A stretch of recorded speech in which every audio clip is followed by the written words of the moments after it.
Okay, you know what? We're going to talk about this. I'm getting question after question after question of when do I sell? When do I sell? So, hey, you know what? In this video, let's talk about when you should sell. Hello, beautiful people. Captain Zach Sparrow here. Thanks for clicking on the video. I've got more. Feel free to check them out. That's enough shilling for myself for now, at least. I've got some notes written out to show for myself throughout the video that seems to be an effective thing to do. I'm not going to do that. So, when should you sell your whatever? When should I sell? So again, I'm going to preface this by saying it depends. And this is not financial advice. Take this how you want. This is just for informational purposes only. And it truly does depend. Now let's try to get a little bit more granular with that. So when should I sell? Let's talk about Pokemon. Let's bring it home here, boys and girls. And let's think about this for a second. Let's unpack a few things. When should I sell? Well, it depends. What do you have? How much of it do you have? Do you need to move it? And or even if you don't need to move it and you want to move it, whatever the case, how much of it do you want to move? What is your price point for selling? What is your motivation for selling? Literally all of those would need to be answered in order to sell. Okay, yeah, I can figure that out myself, Zach. Thanks for that information. Now, let's unpack this a little bit more, just a little bit. Let's undress it just a little bit here, just a peek. Now, what you want to be thinking about would be, okay, so I'm looking to sell. Why did you buy it in the first place? What was the purpose of this? If we're talking about the collectible space, did you have it for a me moment? I really like that box. It's sleek, it's sexy, it's beautiful. Okay, great. Does that bring you satisfaction? Do you want to continue to have that display piece? Display pieces, do you want to continue to have those cards? If it was also like an and/or, I really like it on my desk and it would be great to sell later down the line. Awesome. You're like, hey, I bought this card for $3,000. It's worth $4,000 now. Sweet. And you're like, you know what? I need to put new tires on the car. It's going to be $800, $1,500, whatever it ends up being. Awesome. You know what? I can sell my card. I took lots of pictures of it. Great memories. I'm going to go ahead and sell it. I need to get that's a great time to sell. There's an example for you guys. Now, let's give some more examples as we go along here. Another great time to sell. I love to sell into hype and FOMO times. I love taking advantage of that. I talked about it in my the thumbnail was 1,000, how to turn $1,000 into $100,000. And it's actually pretty realistic. If you watch it out, you should check it out. But I digress. Oh, there was some shilling. Now I lied to you guys. So the next thing that you would want to do to think about would be, let's think of a current example that I just did. I literally sold all of my Evolving Skies. I've got no Evolving Skies right now. Why? Because the second wave, the second wave was delayed. I wanted to sell into that hype right now. We're seeing boxes climb at an unprecedented rate. It is not really justifiable. People are weird when it comes to that. I literally have people reaching out regularly, like on the hour, within the hour of me posting Evolving Skies product on eBay is where I happen to be selling this time. It's just crazy. But let's say that you can't get Evolving Skies at wholesale prices. Let's say you get it around you got it at the time around $100. Awesome. That's still a good buy-in price in my opinion. But here's something to keep in mind. You let's say you bought in at $100. Okay, great. They're going for about $180 on eBay. Yes, you can certainly buy it cheaper than that as well on eBay right now, but people are buying them at $180. You might need to be a little bit more patient, need to be good at wheeling and dealing, whatever the case, around $180. And even later than now, if the second wave gets delayed even more, or if we don't see enough of that product, you can bet your bottom dollar, in my opinion, that that's going to continue to climb. Anyways, if you buy it at $100, and let's say you sell it at $180, dude, you know what? I don't want to deal with the fees on eBay after they take all of that. So after the fees, you're looking at, if you buy in at $100, and let's say you just sell a case. So let's do that. If you buy in at $100 and sell a case, after eBay takes their cut, you're looking at $119. Let's say that you're inefficient at shipping and managing, or you got to ship it across the country or wherever the case, then let's say you're looking at $10 for shipping. You pay for shipping too. So you're looking at $129. If you sold it for $180, you're looking at what is that, $51? Let's take $1 off because meh, who cares about the dollar there? $50 of profit on that box after shipping, after fees. Yes, we're not including taxes because that can vary crazily so. I'm not a tax advisor. So once you look at that, you're looking at $50 profit per box. If you sell a case, 50 times 6 is $300. That's half a case. You sold a case and you got back a case and a half worth. That is what I love to do.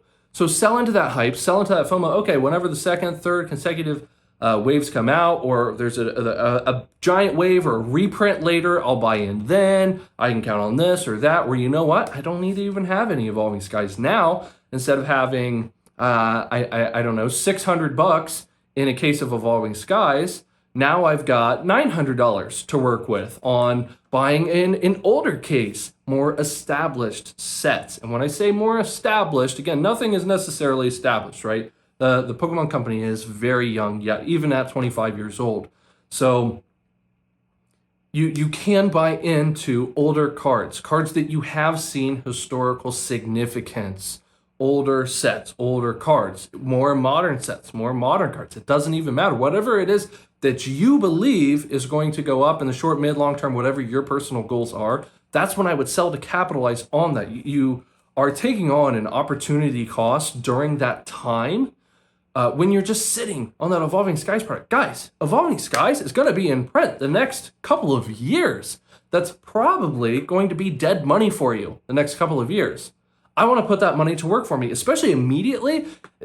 There is nothing that you could have done. Like when I was a broker, oh my goodness, I would have been so giddy. I would not have been able to sleep. I would have worked 24 hours a day if I would have known, hey, if I purchase this stock today, I'm almost positive it's going to get me 20, 40, 80% return in a few weeks. What? Yes, I am absolutely capitalizing on that.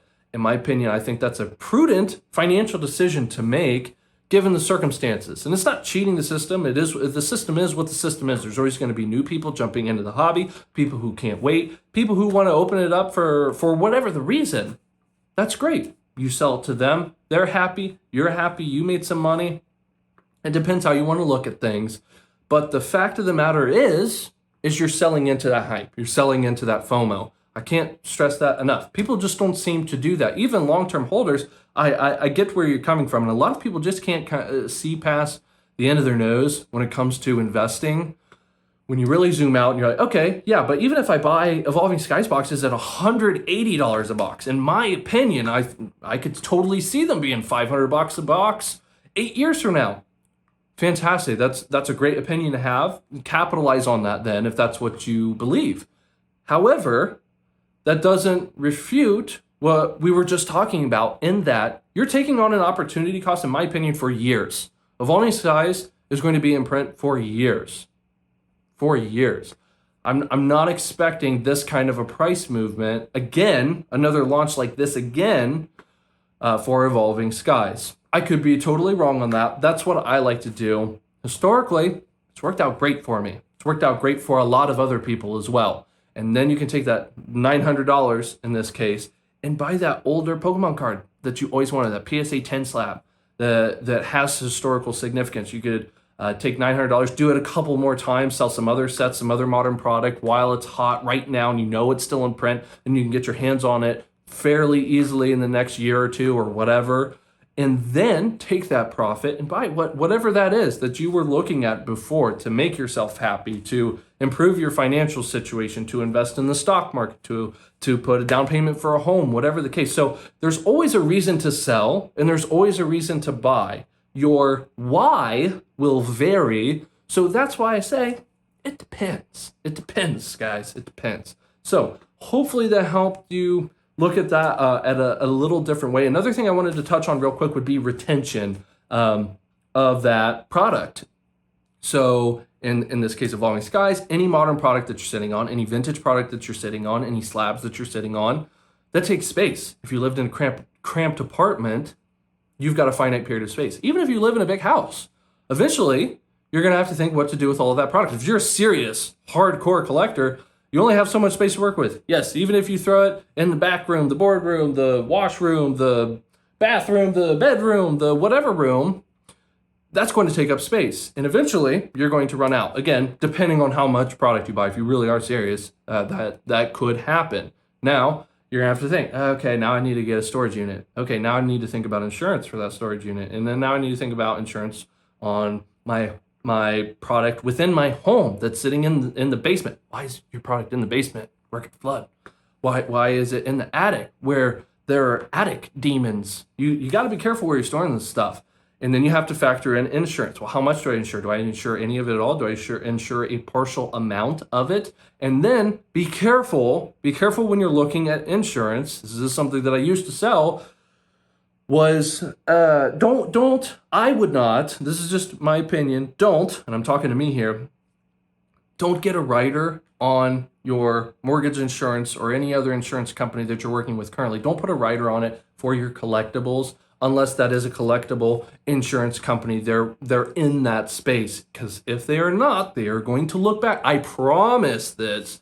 They will look back and say, oh no, you bought this product at $500, you get $500. Even though it's worth $1,500 today. That is something that you need to be aware of. You need to do your research when you're looking at talk to an advisor who is licensed and knows what they're doing. I just want that information to be out there for you guys. Be aware of that. Another thing to be aware of when you're holding on to all this product. Yes, no matter what it is you're buying, there's always an opportunity cost. We understand that. As investors, I know you guys are very savvy. There's always going to be a better investment. There's always going to be a better product that you should have bought. You should have bought into this, should have bought into that. That's why I kind of like to buy into a little bit of everything. And I just love the game too.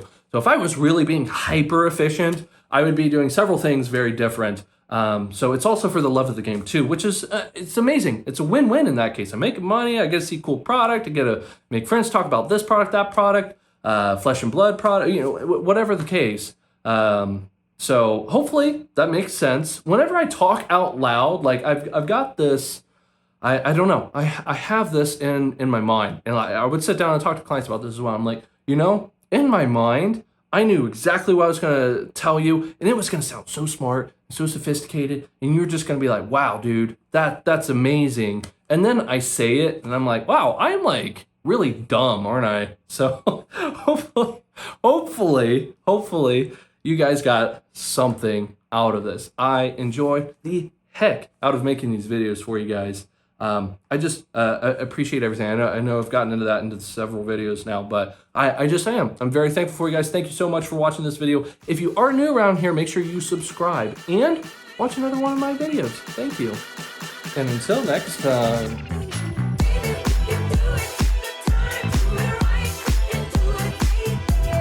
I can't wait to show you my next video. It's gonna knock your socks off.